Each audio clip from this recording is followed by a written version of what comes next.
So yun guys, good morning.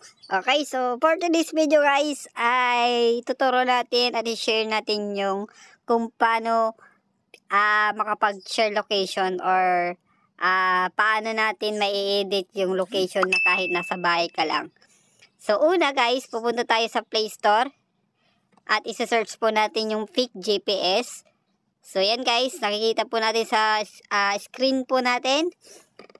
Fake GPS location, search po natin sa ating Google.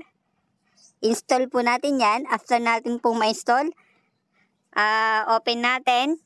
And then, i-allow po natin yung ating location. So, yun guys.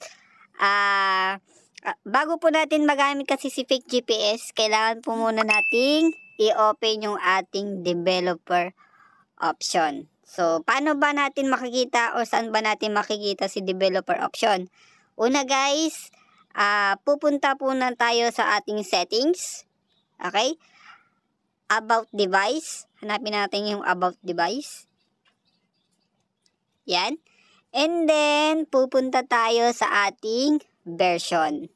And then, i-double click lang natin yung build number hanggang lumabas po yung ating developer option. So, makikita nyo po kasi dyan sa screen ko guys, naka-developer option na po yung cellphone ko.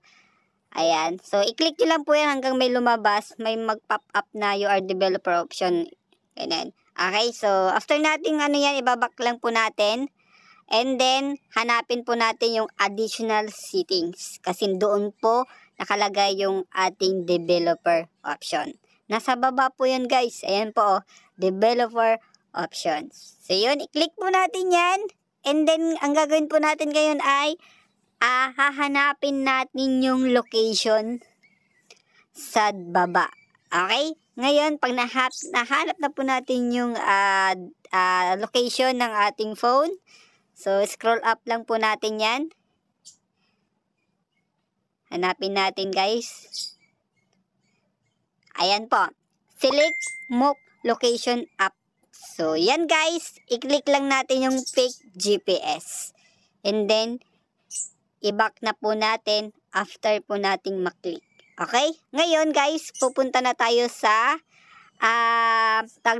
yung application natin kung saan natin gustong itapat yung ating location. So, example na lang natin guys. Lagay natin dito sa Tulbang.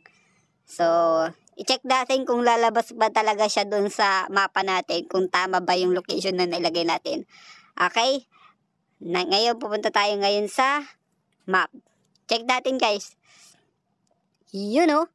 So, Tulbang na po yung location natin. So, ibig sabihin, gumana po yung ating Fake GPS sa ating list.